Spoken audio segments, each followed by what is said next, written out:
This is going to be an extremely busy month. I have to watch 104 soccer games, follow the pregame, the postgame, yell useless opinions at the TV. It's a lot.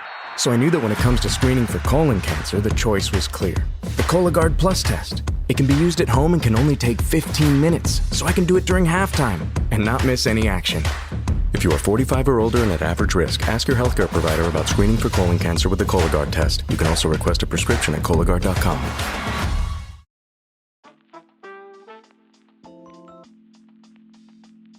Hey everyone, it's Meredith. You are listening to the Afternoon Snack podcast. In today's episode, we're going to dive deep into the design and mechanics of 531 programming. If you have been on our training program for a while, you have been probably doing 531 because I've been programming it. But people have a lot of curiosity around this every time I post about it or email about it. And there's a lot to talk about. If you've ever looked up the 531 program online, you've probably seen dozens of variations of it, lots of acronyms, and on the surface it looks kind of overwhelming, but it's actually a pretty basic training design and a really good training design. And there's a reason why I selected it for the Strength, Backbone, and Tactic Fitness about 12 weeks ago. And there's a reason why we're going to continue to use 531 moving forward for a little while. I'm going to talk about kind of the history of it and where it came from. It was designed by Jim Wendler, who was a powerlifter, football coach, and just sort of became burnt out and disillusioned with the complexity of a lot of the powerlifting programs out there, especially how frustrating and inappropriate they were for a lot of people just getting into strength training and getting into the gym. And then because we are a functional training program, there's a lot to talk about with regards to combining and integrating that into a training program that involves conditioning work, whether that is for people who are runners or cyclists, or how we even program conditioning within the days of a 531 cycle. 531 is a great program for longevity, for people who are looking to train for a long time.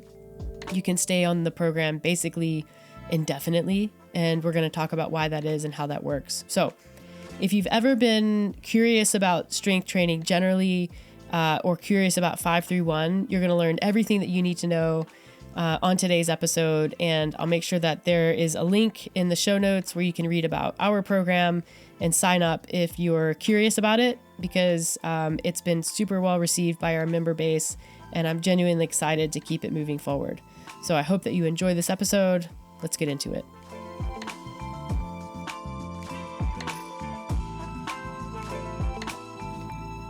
There are moments when I'm very grateful for the bubble that we've kind of built for ourselves in our community. And because it keeps me unaware, or I don't have to look at like super problematic trends in fitness and health, or sometimes I'm not even aware of them. I mean, I'm like kind of aware of this one, but I wasn't aware that it's like really sort of like roaring back right now. The like thin is in trend, skinny trend. Were you aware? No. I mean, most of my Instagram algorithm is dogs, cats, and now biking. Yeah. It is funny. It's like every year there's like a shift in the content I see. It goes from skiing to biking, back to skiing, back to biking. Mm-hmm, it really does. And then like with Tactic, there's a lot of strength training and women's empowerment and women's fitness, but not in like a uber trendy way. So yeah, this skinny culture, thin is in, skinny is back sort of thing. And I think it's not super surprising because it like the MAGA sort of fringe movement has been heading in that direction with like plastic surgery and sort of like everything going on there. What's that one? Manscaping? Or not manscaping. No, it's not manscaping. It's not. It's like the face, the jaw. Oh, look maxing? Look maxing. Yeah. Okay, I mean, same thing. Yeah, kind of. And now everything's maxing, like sleep maxing, fiber maxing. So I'm like, anytime you can basically assume if something has the word maxing tacked on the end of it, probably not worth looking into. That's just my take. Routine maxing, these kinds of things. But yeah, the thing that I'm starting to see now with this, a lot of influencers in the space, coaches, people writing programming, going back to endorsing this like sort of unrealistic beauty standard of skinny, is like these very like subtle shifts in language and subtext when they talk about it. And it's like, once you see it, it's hard to unsee it. Like, there's been a lot of talk of, hypertrophy training is a big thing. Like specifically targeting it, that like it's popular in bodybuilding, but you're seeing a lot of people promote their training programs as strength building. Like, oh, this is a strength program, not a hypertrophy program. Don't worry, it's definitely not a hypertrophy program. We're just going to build strength, which means you're not going to change in size. You're not going to get bulky. Like, that's the undertone. That's the subtext. And like, people don't even know what hypertrophy is. And then you look at their programs and it's like, well, you also don't know what strength training is, clearly. But that doesn't matter. Like, the reason why they're doing that is not to design really good strength training programming. It's to get people to sign up. You know what I mean? It's like, it's giving them a level of assurance that the program is going to do one thing and definitely not another. Mm-hmm. So basically, they're appealing to a certain subgroup of the population, the group that wants to be fit and have great bone density and live long and sustainably, but doesn't want to change their body and look muscular. Yeah. I mean, and I think you're giving all of that and people who want to be skinny. Right. Yeah. No, that's what I mean. And not be muscular, as in skinny. But I'm also like, what? And they're kind of hijacking the language, and they're hijacking because hypertrophy has been so popular and there's been so much communicated about it. And a lot of people operate with a base understanding of what it is and what it does. They're sort of relying on an incomplete knowledge base in the user, and this level of familiarity that people have with these concepts to sell a program by like excluding those concepts. Right. So they are appealing, basically, they're taking a fitness program, or they're selling a fitness program that isn't for muscle building or leaning out or toning. It's to be skinny, but they're not saying it. Yes. Like, this is the program you need to be on to be skinny. Yeah. To get all the positive effects of strength training and also stay skinny. Okay, so they still want the positive effects of strength training. It's not just the program to look a certain way. Right. That's my guess. Okay. And it's like, yes, I guess in theory you could market that way, but they don't, like, these people don't, half of them don't even know how to program. Mm-hmm. And they definitely don't realize, like, if you're marketing towards women, the statistics are that participation in a lifelong strength training practice is super low. So you can bet, like, most people are coming in as beginners. And when someone comes in as a beginner, there is going to be an amount of hypertrophy that occurs. Mm-hmm. Period, full stop. It's going to happen. And that doesn't necessarily mean, like, hypertrophy isn't a direct line to looking like a bodybuilder. And it's the reason why every strength training program ever has hypertrophy in it as accessory work. Sometimes the sets are designed so that they're touching. You don't really get to have one or the other. I mean, think about that. Like, if it were possible to do that, you would be able to do a hypertrophy program that developed no strength. And so you would look somehow like a bodybuilder without actually being strong. That doesn't happen. Like, do bodybuilders and people who prioritize hypertrophy, are they like expressing their maximum strength? Probably not. But like, what hypertrophy does is it increases the size, like the cross-sectional area of a muscle cell. And in order for a muscle cell to maximize its contractile potential, like express maximal strength, like a muscle cell with a larger cross-sectional area has more strength potential than a muscle cell that is very small. And so that's why hypertrophy matters for strength development. And that's why you can't really get around it. Even if you try to design around it, it's going to happen. And then furthermore, when you're dealing with completely untrained people or people who, jump around on programs and are so beginner, like a pure strength training program is actually a hypertrophy program. That's what it is. Because that's going to happen first, or at least in conjunction with strength development, because it has to. And so it bugs me a little bit, or it's problematic. There's a lot of reasons why it's problematic, but to see people like overtly doing that with this subtext and really to tap into people's fears about existing outside of a beauty standard to sell a very subpar program, I think is, it's problematic. It's just doing the thing with women's fitness and health that has been happening for decades, right? Like it's designing programs around being within that beauty standard. And really, like, your programming's garbage. And it's a hypertrophy program. Yeah. Yeah. I don't know. I mean, I'm hearing all this and I'm just thinking to myself, and I know it's a very basic thing and something that I firmly believe in, but why not just do the things that you want your body to do? And then it looks the way that it looks. Yeah, I mean, that's the thing too, is so much of the way that a person looks when they start putting on muscle mass is like genetically driven. 100%. Because you could have two of the same people who look similar from a body type, body weight, age. They start the same program. The results could be significantly different for each person. Yeah. I mean, imagine we have similar body types, and I would arguably strength train more than you, and you have more muscle mass than me. Or more strength. More strength. Yeah. I think you do have more muscle mass. Possible. Yeah. Yeah. And my strength comes back like in an instant. Yeah. As soon as I start training it, it's just there. Like we could go on the exact same program with same percentages and you would make gains way faster than me. Yeah. And that's all, like, that's genetic. That's like, what is my predisposition to muscle fiber types? Yep. And also, what does your lifestyle look like? Like, what else are you doing outside of that program? Right.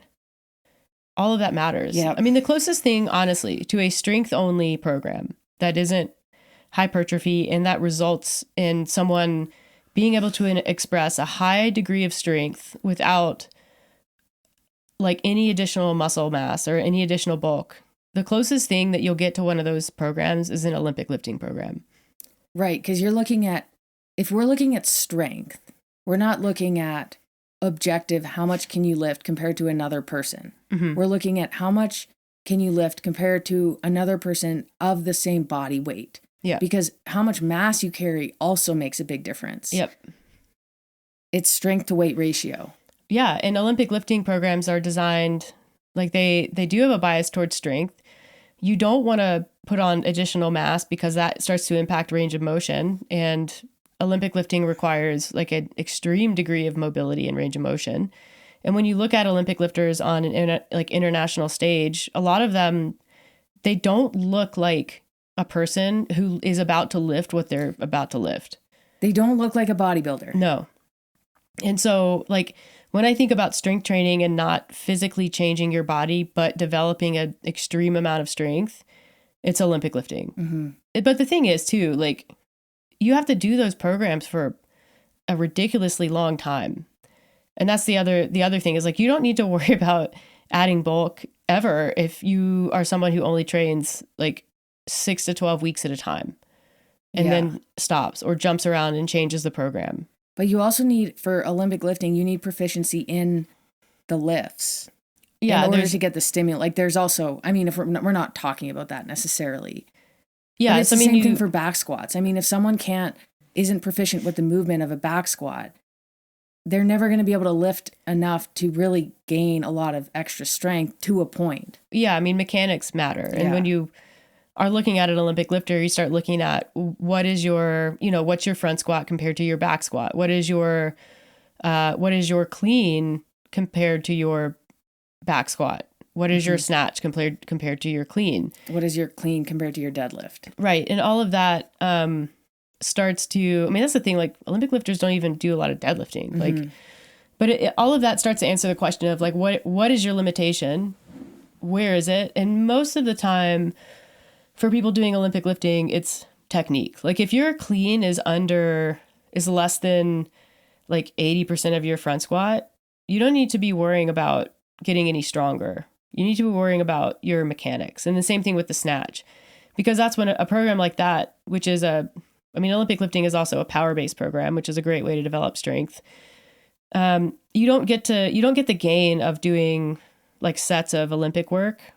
Those things don't become strength lifts until they're within a certain percentage of your big lifts. Right. And only then are you getting the adaptation from those lifts. Everything before that is just technique refinement. And so there also has to be this tolerance of that period of time. And that applies to not just Olympic lifts, but squats and presses. Like there has to be this understanding, like you're going to spend a pretty long time developing technique in those lifts so that you can then safely start adding load. And that is what's going to drive your strength numbers up. Right. So for example, if you're somebody who can squat 250 pounds for one back squat. Yeah.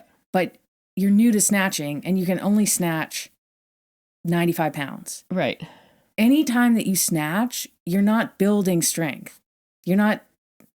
You're maybe changing the wiring in your brain. You're getting a little bit faster. Like neurological. Maybe a little bit more powerful because you're jumping. Yeah. But like you're not building strength with the snatch movement because you're not proficient enough at the snatch to lift enough to exceed what your current strength capacity is. Exactly.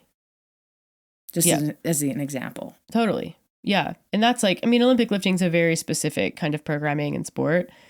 But the concepts apply universally because the same thing applies to dumbbell movements, barbell movements, body weight movements. Like I think that people don't spend enough time with their movement quality because they're so impatient and they just want to rush into getting stronger. Or if they're doing a hypertrophy program, developing in that way when it's like you can do that. Sure. You can add weight to the bar, but you are always going to run into the wall of your technique's not good.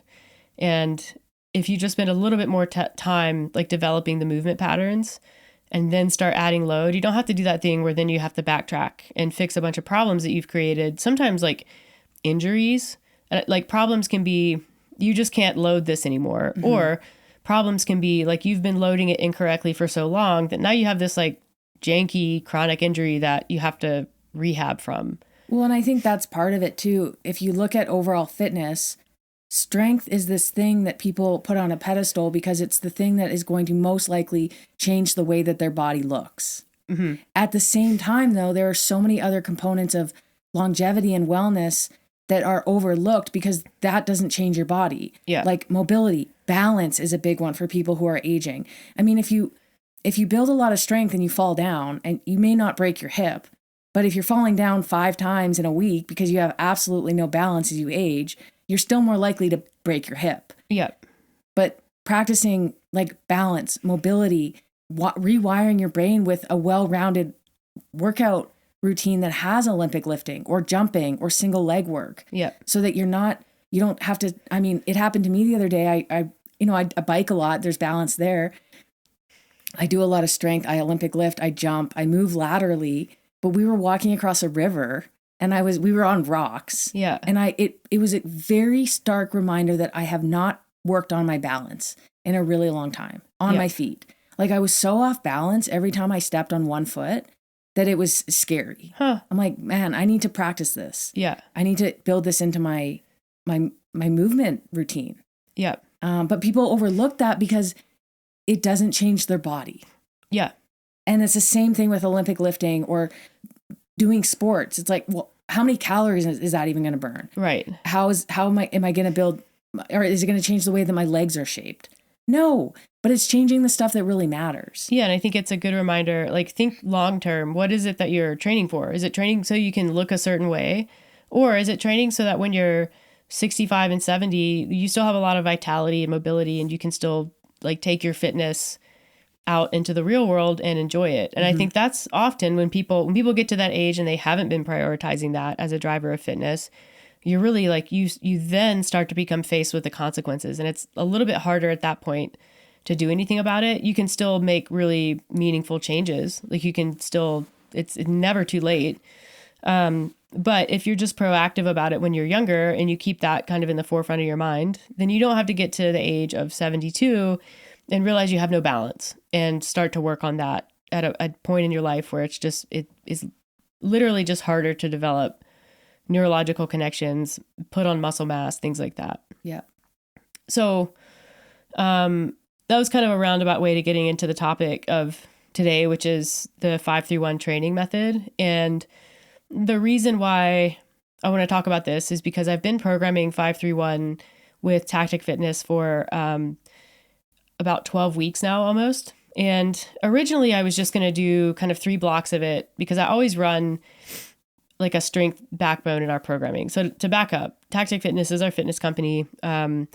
It's one of the things that we do in addition to our like fully individualized fitness programming for people with more specific goals or different limitations, and in addition to nutrition coaching. But the fitness company was started a couple years ago as a way to offer a lower cost option to people who want a really good program but can't necessarily afford fully individualized or don't have that habit of spending that kind of money on coaching. So it's like it's an entry point for people who are new, but also something that offers a lot to people who are experienced. And so I do the programming for most of the tracks within Tactic Fitness. So there's basically a daily track, which has sort of 4 sub tracks. So there's like a daily workout, a scaled down version of that workout that's light equipment, it's like dumbbell oriented.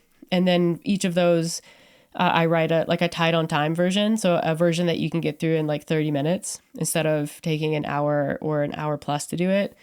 And then we also have a hypertrophy program. So we have Build that Lindsay writes and like a hybrid high rocks program.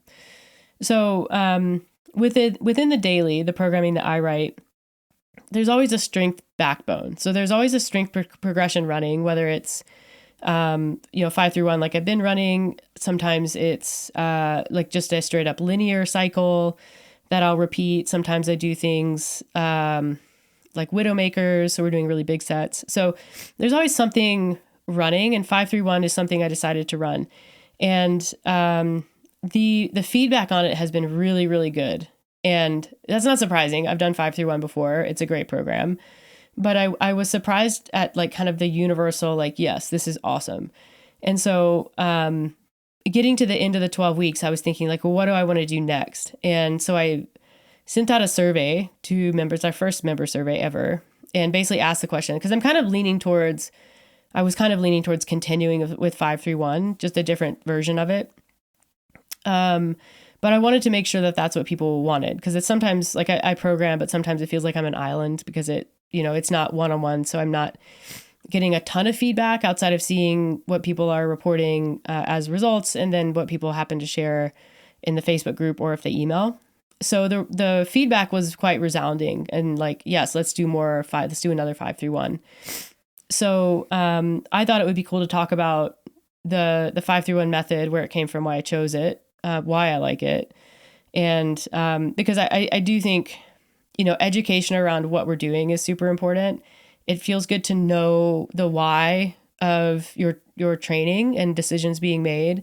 And I find that for me, at least, like I love information. I like learning, and it helps with buy-in and ownership, and being able to say to people who ask what you do, it's like, yeah, I do Tactic Fitness. I've been, doing 5-3-1, and people are like, oh, what's 5-3-1? And then you can sort of explain it. Yeah, I do think that's a huge part of it. Yeah. You do a really good job of explaining what the purpose of each week is, when it's a deload, why it's a deload, how we're figuring out maxes, training maxes, why we use percentages, all that stuff. Yeah. And it changes week to week, like, because it's 5-3-1. It's not 5x5 every single week. Right. And the knowledge portion of it, I think, is huge. Yeah.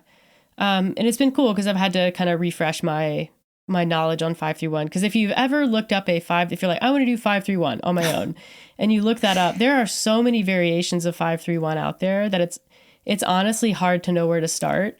there's so many acronyms and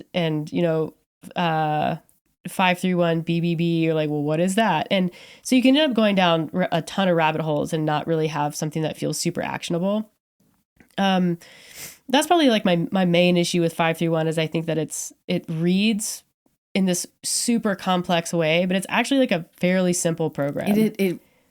It does. Yeah. I mean, there's a whole book. There's like on several 531 books. and I open it up and I'm like, well, I was going to put a client on a 531, but I don't even know where to begin because there seems to be a lot of different options. Yeah. Somehow. Yeah. And it's interesting because if you look at the guy that came up with 531, it's this guy named Jim Wendler. He was an elite power lifter, like 1,000-pound squat kind of a guy. And, but he's bigger. And so he got to a point in his career where he kind of became burnt out on powerlifting programs, and powerlifting programs like elite Olympic lifting programs start to become very complex when you're close to your genetic potential for strength expression. And you're looking to continue to add load. Like you're looking at, West Side Barbell, for example. Now you're doing, or conjugate method, you're doing chains, you're doing these like sort of complicated compound lifts. Like it gets very overwhelming for an advanced lifter, and same thing for Olympic lifters. It just gets to be a lot. And so his intent and his goal at that point in his career was to become smaller. So he wanted to lose weight and wanted to develop or maintain athleticism. So athleticism, the way that he describes it, is for his like family life and vitality. So powerlifters are super strong, but not always the most mobile people. And, even though someone is super strong, if they're very large, you do have, there are complications from a health standpoint there. Like your CVD risk is high. A lot of times you don't have a lot of endurance. So like going up and down stairs is difficult. And so it's a very constrained type of fitness. And so he just wanted something that was a bit more balanced, doable, and something that could be basically appropriate for people to do for a long time. And it is like a very athletic focused program. And so the core philosophy, when he started sort of like rewiring his concept of strength training and strength training theory, the core philosophy that came out for 531, and it's so funny because if you look at Jim Wendler, if you're like a beginner lifter, especially if you're a woman, you're like, this is the guy that wrote 531. You're going to be like, that is not going to be for me. And I think that Why? Because he's this like burly powerlifting, He's like still super quite strong. burly. Yeah, I mean, he at is. some point you can only change your body so much, especially if you're still lifting. Right. Yeah. And he's like, he is a man, and the way that he writes, and it just is very, it can feel not approachable, which again is ironic considering how approachable this program actually is, like for everybody. And when you understand what the core philosophy of the program is, and the really the 5 principles that it's built on, if you didn't know anything else about the program, you didn't know who wrote it, you didn't see a picture of that guy, you didn't see all the acronyms or the way that it looks in books. If I just told you the principles, so number 1, start too light. So you're going to start with a weight that feels like it's way too light to make progress on. And then the second principle is progress slowly.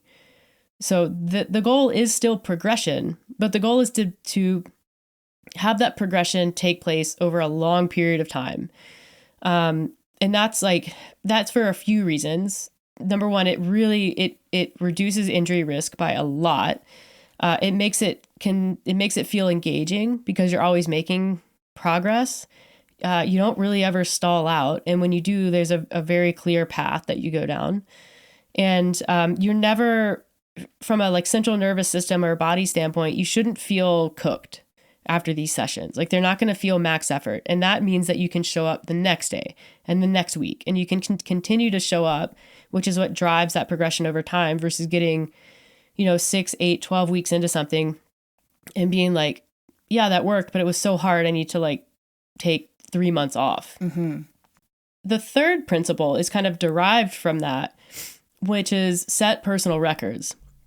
And so the cool thing about starting too light, progressing slowly, is that there are many opportunities to set new personal bests in the gym. So whenever you test like a heavy set of 5, or if you're doing AMRAP sets, you're going to see improvements there. You're going to set PRs on lifts, and that is super motivating.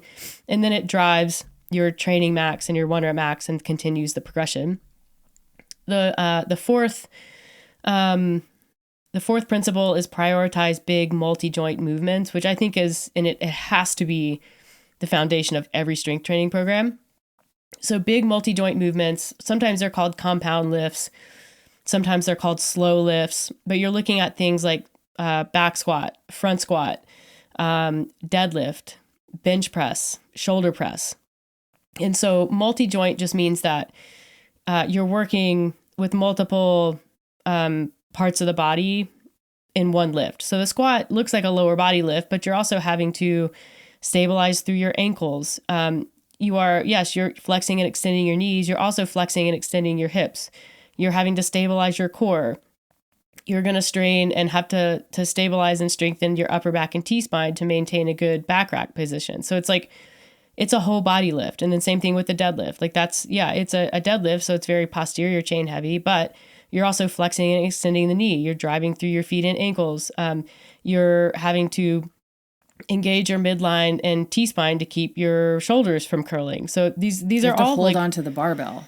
Yeah, you're using your arms and your hands and your wrists, and you're developing grip strength. So they're all, and even like bench press. If you look at the bench press when done properly, that's a whole body lift. And my toe cramped once. Yeah, I mean that was bad. The number of times I've gotten like hamstring and butt cramps on bench press. Yeah. My toe cramped in an actual competition. Oh, brutal. Yeah. So you have to like stick your leg out. And you're like, oh my God, oh my God, oh my God. A toe cramp feels like you may perish. Yeah. Especially when you're lifting a weight above your head. Yeah, you're like, I don't know how this ends, but it doesn't feel like it's gonna end well. So, and they're most importantly, they're big lifts. So you're not doing super isolated movements where you're relegated to light weights. Like you're able to example, bicep curl. Right, which has its place, but that is not a multi-joint movement. So, the bigger the movement, the bigger the load, the bigger the stimulus, the bigger the adaptation over time, even if you're starting too light and progressing slowly. And then the last training principle, which I think is one of the most important things about 5-3-1 that you don't see with a lot of powerlifting programs, is maintain training balance. So maintaining training balance means that we want to be including things like jumping, athletic development, sprinting, lifting odd objects, doing strongman, doing mixed modality training, doing things that promote functional range of motion, athleticism, balance, coordination, things like that. That's all baked into 5-3-1 programming. And so that's what I love, because it makes combining it with a mixed modality functional training not only easy, but also like you kind of have to or you want to, and it allows for a lot of programming flexibility. So when people they have the goal of, I want to get strong, I want to protect my bones, I want to build muscle mass, but I also want to be able to move well with my kids and with my grandkids, and I want to be able to hike and take my fitness outside. That this like 5-3-1, if done correctly, is one of the best programs for doing exactly that. So those are the kind of 5 principles behind 5-3-1. Yeah, and it works. It's been working for members of our community. A lot of people will come and say, is this for me? I'm in menopause and perimenopause, etc. Yes, it's for you. Most of our clients are just that. They're women. We have men, but a lot of them are women. It's approachable for beginners. Yeah. Just like you said, start light. It's great for coming back from injury. I'm doing it. You are doing it. Because you are starting light. And there is a point where I'm like, is this doing anything? But it is creating that foundation so you can build without getting injured again. Right. Or for the first time if you're new to strength. But it's great. And it changes week to week. Yeah. Like the weights change, the format changes, here and there. Yeah. You had supersets in for the bench. Yep. It's a very engaging program.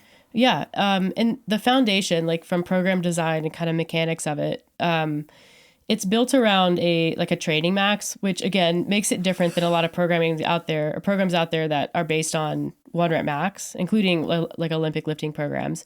You can base a program on 1 rep max. Like you'd probably want to start with lower percentages, but using a training max adds in a really nice like buffer. And so let's talk about that. So a 1 rep max would be the maximum weight you've squatted or done any lift for 1 rep. Yeah. So the maximum you can bench for 1 rep, same thing for squat, same thing for deadlift.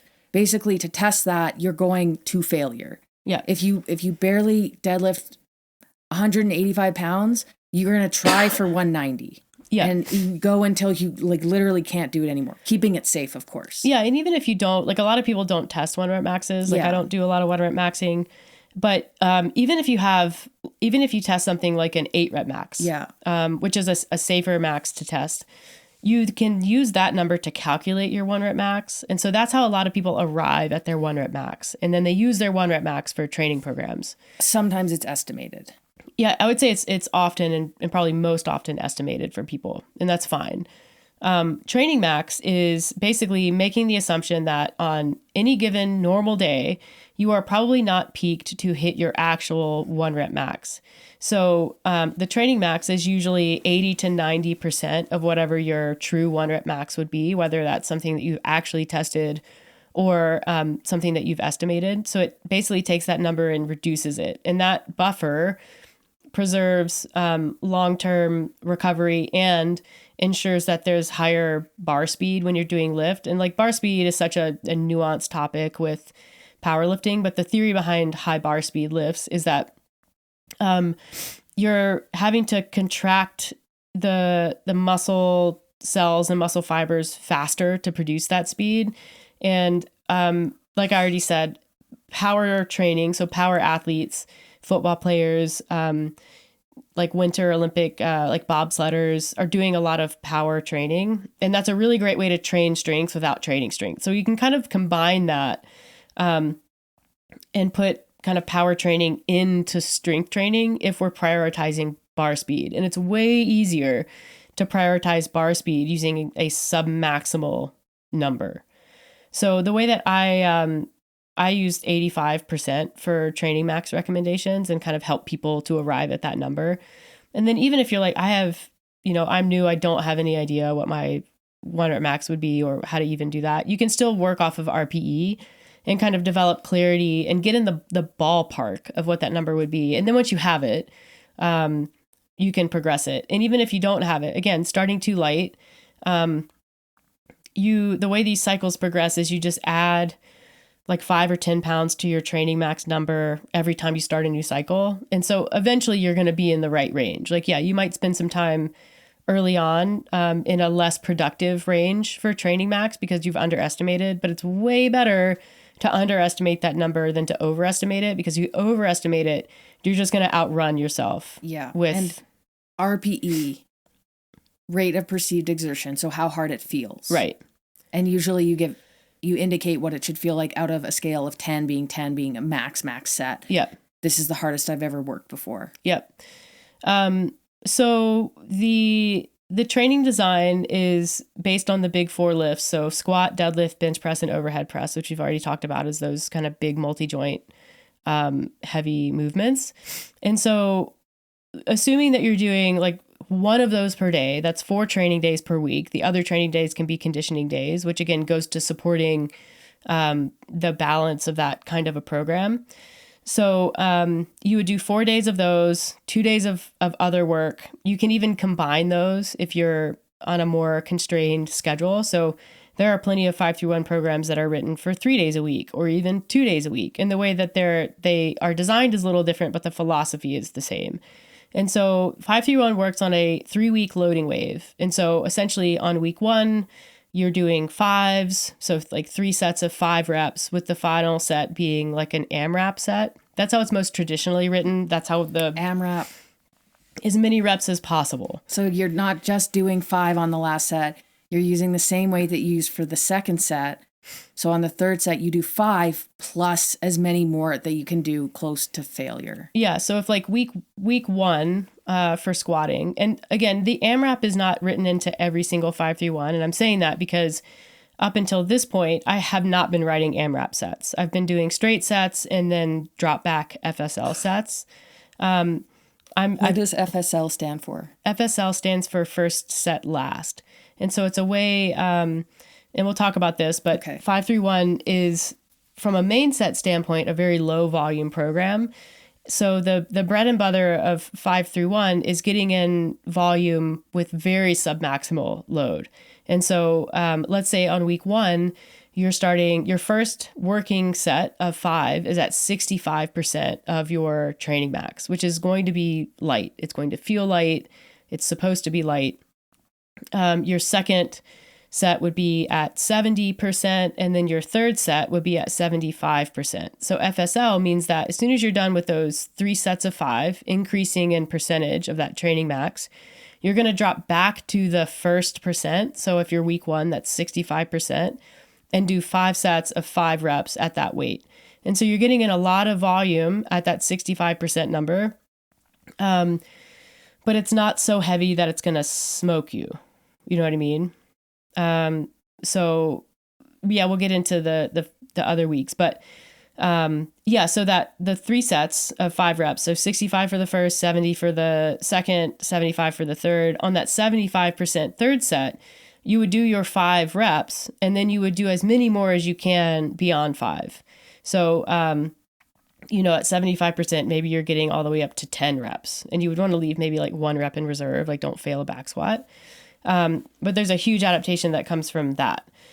So I have that written in for this week because it's a really good kind of an anchor, and we're sort of expressing strength. We're going to reestablish training maxes before we move forward. But AMRAPs are in the cycle now, but it's the first time that they've been in the cycle. Like we're on the third 5-3-1 block and just seeing the AMRAPs.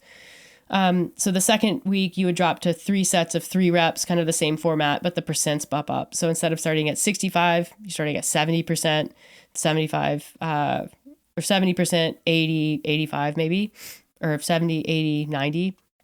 And then still doing that third set for an AMRAP. And then your FSL that's not 3 reps. You're still doing 5 by 5, but now you're doing 5 by 5 at 70% instead of 65%. So you can see how this is progressing, right?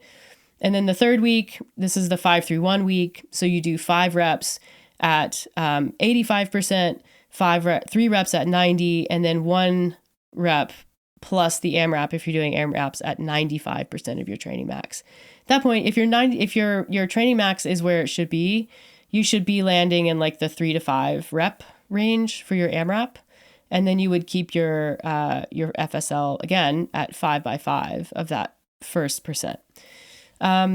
Traditionally, the 4th week in a 5-3-1 cycle is a recovery week. So a 40 to 60% training max week.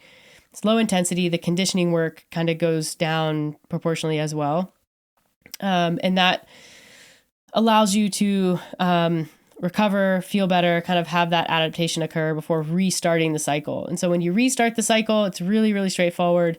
You take whatever your training max was and you add 10 pounds to your lower body lifts, so squat and deadlift, and then 5 pounds to your upper body lifts, so bench and press. Hopefully you're taking notes. And then if you're not, just sign up for the program and it's all there. But then you do it all over again. And then when you get to the end, you add weight and you do it all over again. And that's the progression. And so it takes a really long time to kind of run out of runway with that, because as you add weight, it's not like you're eating into your potential. You're also increasing your potential because you're creating strength adaptation. And so often somewhere in there after like subsequent 5-3-1 cycles, you would do like a test week to really reestablish your training max and your 1 rep max, whether you're actually testing a 1 rep max or you're testing something like a 5 rep max. A lot of modern variations use what's called a 7th week protocol. So you would do essentially 3 weeks and then go right back into 3 more weeks and then not deload until that second time through, which would be the 7th week.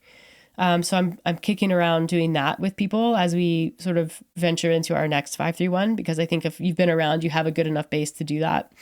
And then we're not doing deloads quite as frequently as we have been. And if you're new, you don't need as much of a deload. Right. Because you're not lifting as much.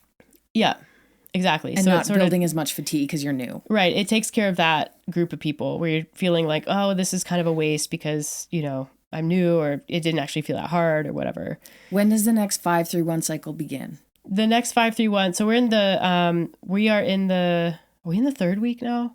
Yes, we are in the third week of the next cycle. So next week is going to be either a deload week or a test week. I haven't decided yet. I'm going to see how people are reporting. And so the next 5-3-1 cycle will start on what is that going to be, like the end of July? July 27th will be when the next 5-3-1 cycle kicks off, if you're looking to hop into it. The other thing, and I've kind of alluded to this, that makes 5-3-1 work really well is the assistance work. So it's called assistance, not accessory, but it's categorized really into push, pull, single leg, and core work. And so the FSL sets, like that 5x5 volume, kind of like falls into the assistance work, even though it's double leg work if you're doing squats, just to get the volume up. But essentially, like as it's written, you're looking to perform between 25 and 100 reps per category to support the main lifts without causing, too much load on the CNS. And the cool thing is, the way that 5-3-1 is kind of intended is that you don't necessarily have to do lower body assistance work on lower body day. And so this also helps with fatigue. So if you're looking at the way that I've been programming, you'll see a lot more upper body on the lower body days. Because the assistance work works just as well. You're accumulating it over time without just absolutely smoking this area of the body that we've been working in. So again, it supports both adaptation and recovery and allows you to be back in the gym the next day. And this is kind of where we see the functional training come in really well, because the assistance work can be in any format you want. Really, we're just looking at rep accumulation and managing some intensity. So functional training fits in nicely because we can incorporate things like AMRAPs and EMOMs and for time pieces and longer pieces on our conditioning days, because we're getting in those movements, like push-ups, pull-ups, dips, wall balls, thrusters, sit-ups, toes to bar, gymnastics work, carries, all of that falls into the assistance work. It checks that box as long as we're doing enough of it, which we are doing, and at an intensity that isn't so high that it's detracting from the ability of the athlete to get into that rep range. And it adds a lot of variability in the training program. Yeah, you see variation come in. So it's not like every single Monday we do, this is our main lift, and then, we do the same circuit. And some people train that way with 5-3-1 and it's fine. But for people who are interested in something that feels a little bit more novel and engaging, it allows me to write that program and to have those workouts be in there and those conditioning pieces, while still supporting what it is we're doing with 5-3-1.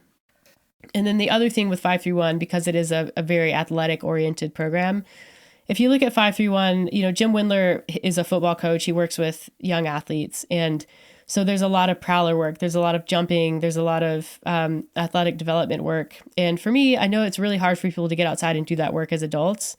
That's where Olympic lifting really checks the box, because Olympic lifting is fundamentally a jumping movement. Even if you're doing it without a high level of proficiency and skill, it gives me the ability to program a jumping element and apply a metric element without having to get people to, go out and do field drills and jumps and these like uber athletic things. And buy cleats. Yeah, exactly. Right.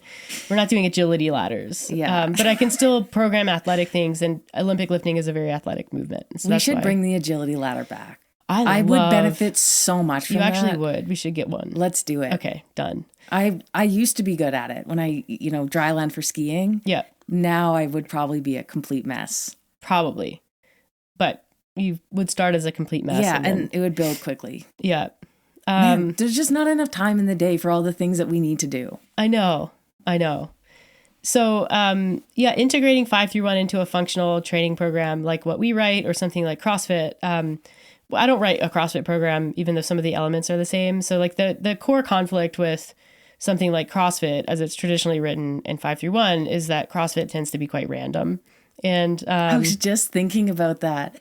I would show up to CrossFit class and be like, it would be the workout, 5, 5, 5, 5 back squat. Yeah. But then you wouldn't see back squat again until like 10 days later. And it'd be like 5, 4, 3, 2, 1 back squat, work to a max. Or it would be like what? Cindy, you know, these like super random workouts that are often kind of high rep. And they're just like CrossFit has never really existed on a progression.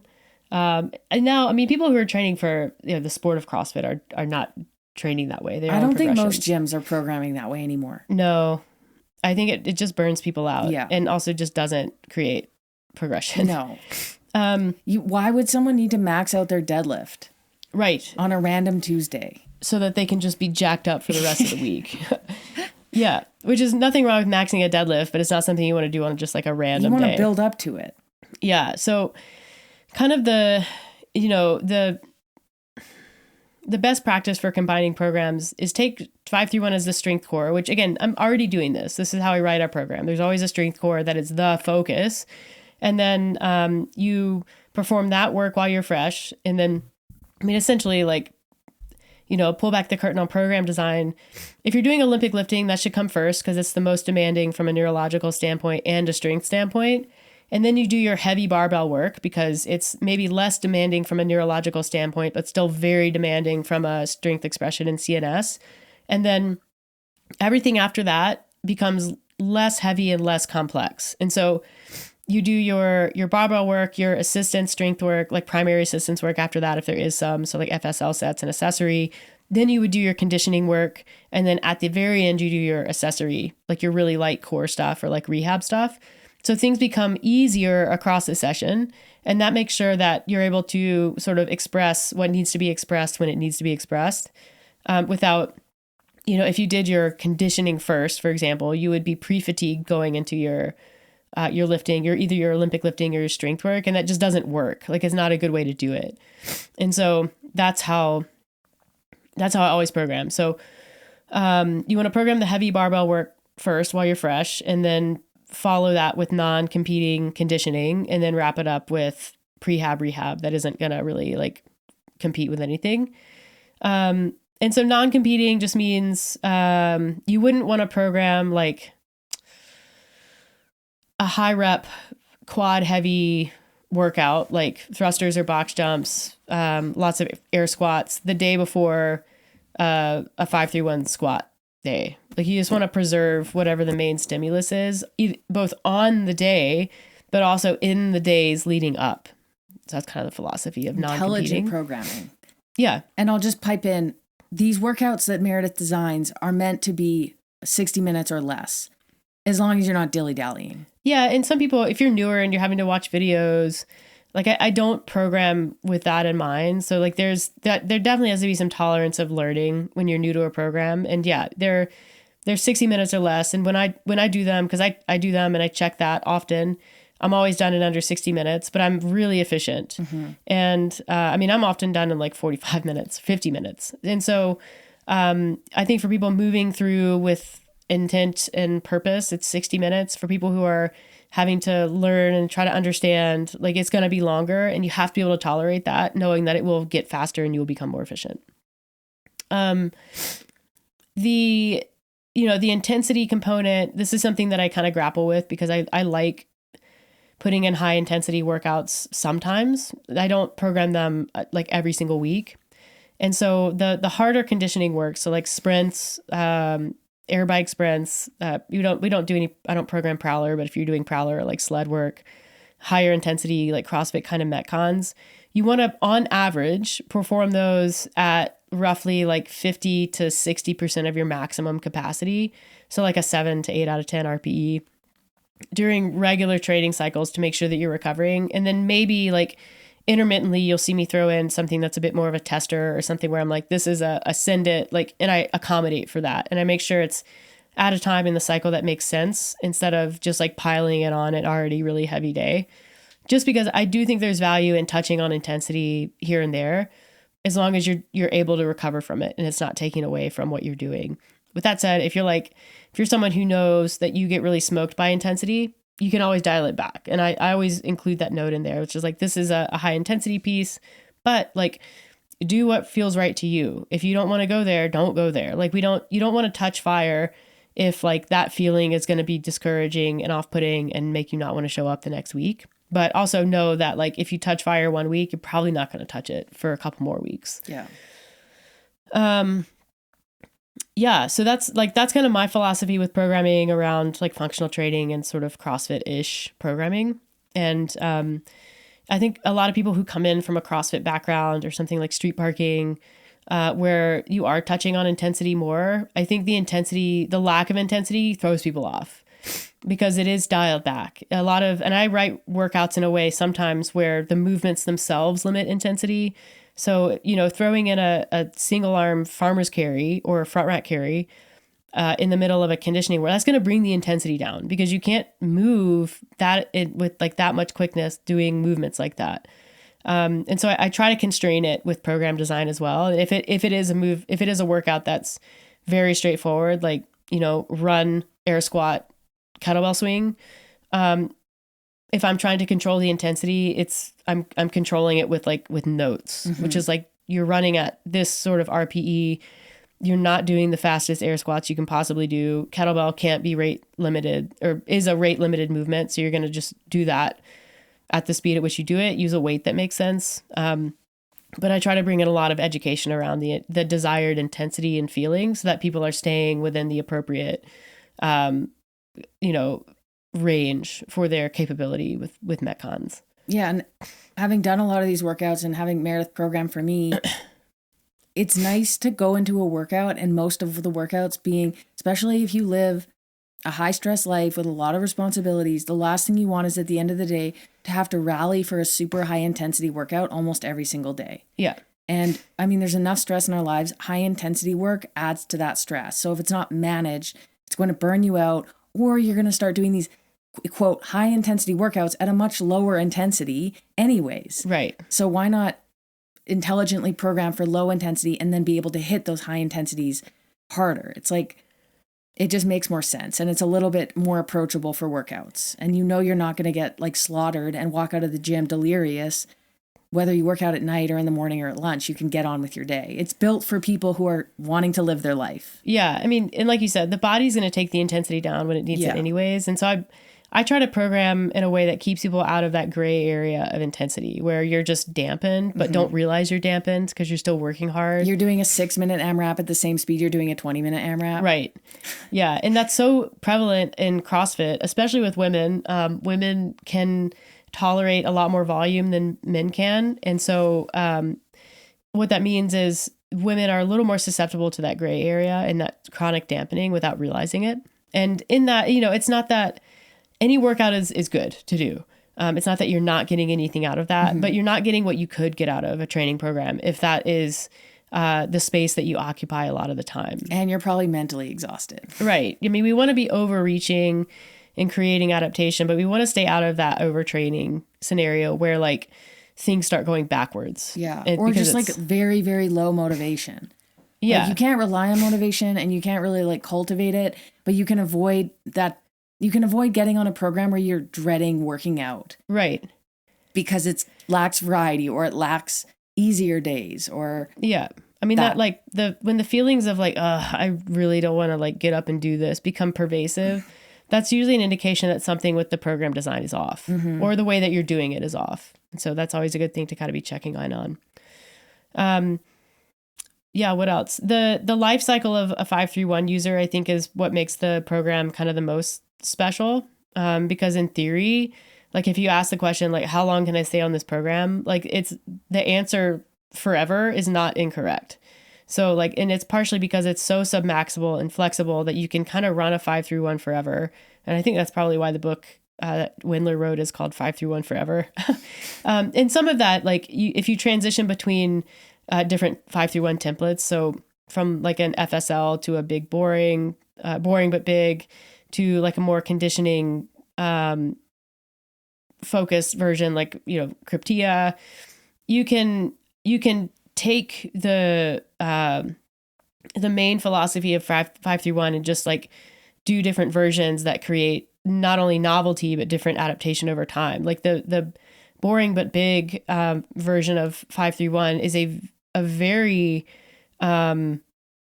hypertrophy focused program, like, because it's huge sets after your main lifts.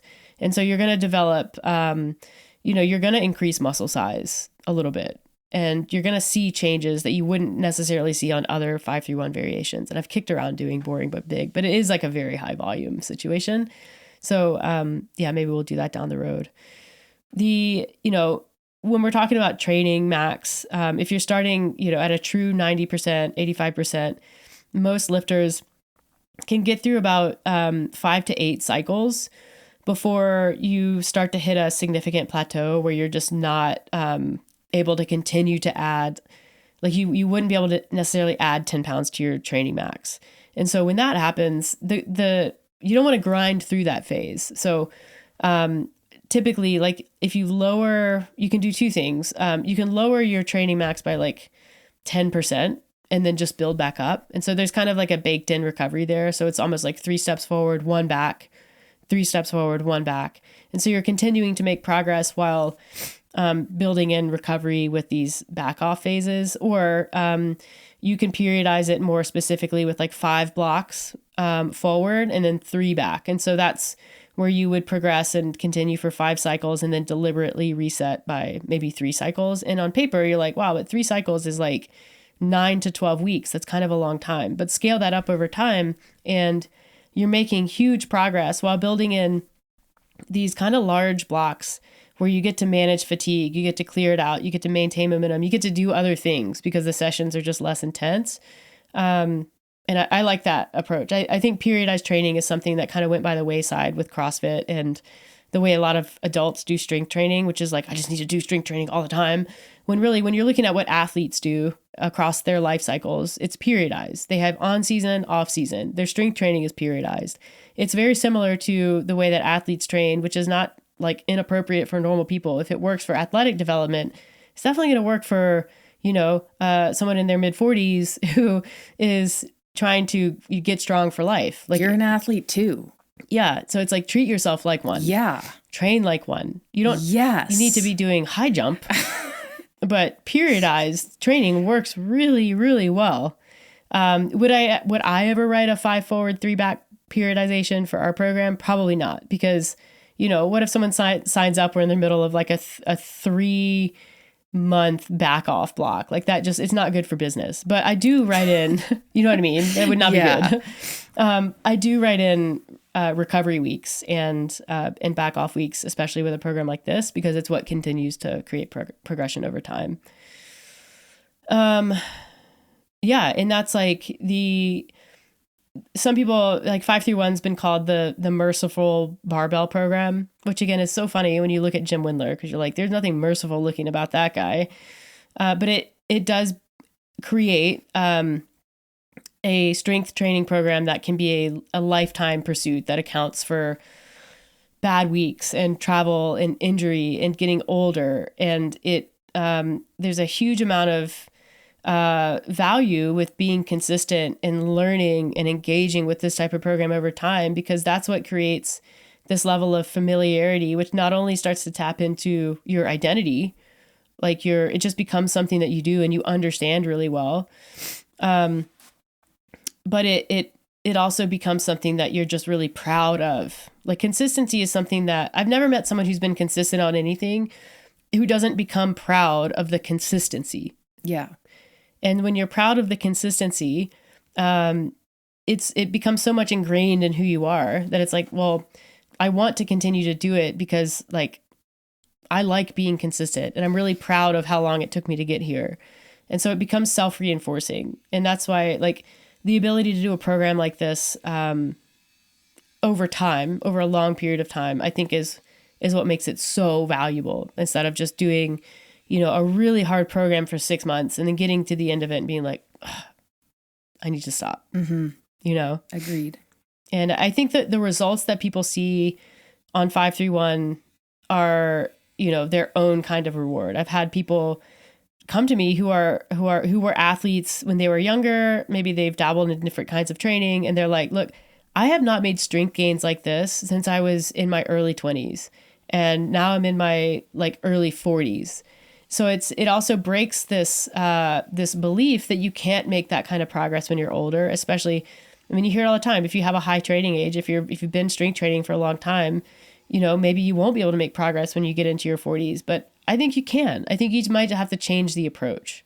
And yeah, I think it's just, it's giving people back this sense of athleticism and of the ability to make progress that they thought was long gone, and feel good and not feel like their body is breaking. And structure is so nice too. Yeah. Knowing that Monday is squat day, and maybe it's not exactly Monday for you. You can do Monday squat day on any day of the week, but knowing what you're getting into helps you build your week out. And for a lot of us, like, structure and routine on the weeks that it's applicable can be so helpful for productivity and ease, and and allows you to kind of, when you know you squat every Monday, that's just there, and you can build your life around that. And it sounds kind of silly, but that's how it gets easier. Yeah. If you're constantly changing workouts and different equipment and where you need to go, like it on different days of the week, like that's exhausting. Yeah. So yeah, every day you bench. And that, for some people, that's not for them. Every Tuesday you bench. Yeah.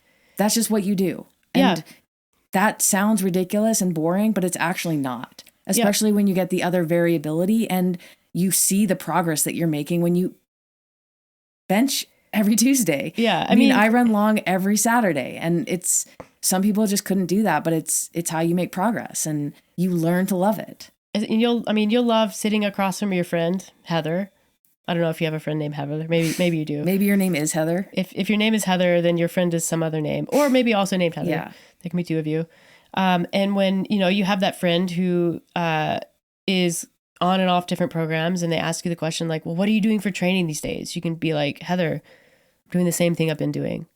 And every single time you see her for a coffee, she's like, okay, but like, what are you doing now? And you're like, Heather, same thing. No, next time you see Heather for coffee, she's also doing 5-3-1. Because you've invited her. Yeah. Yeah. I mean, eventually that is what will happen, because you're going to just be super strong and super jacked. And she's going to be like, okay, enough with these bands and dumbbells.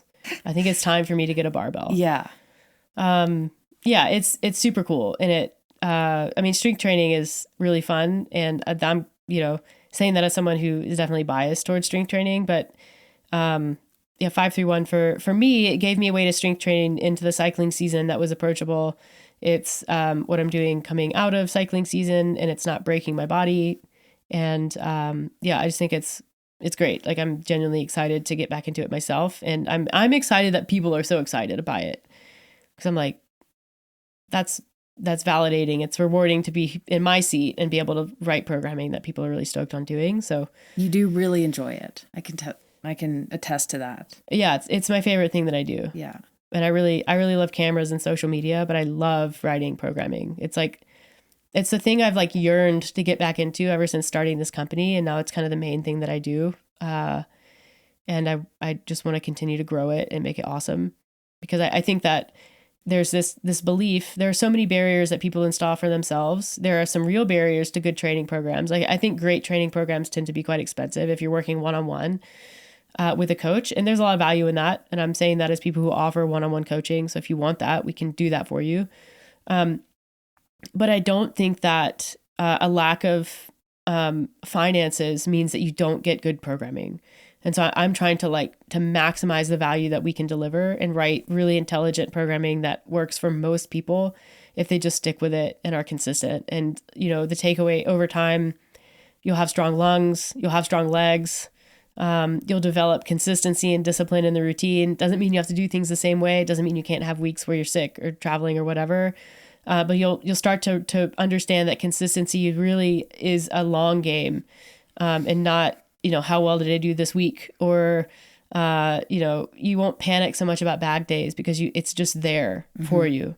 And it's like, as soon as you're ready and as soon as you can, you pick it back up and you do what you can. And as long as you're doing what you can for a long time on a program like this, you'll make incredible progress. Yeah.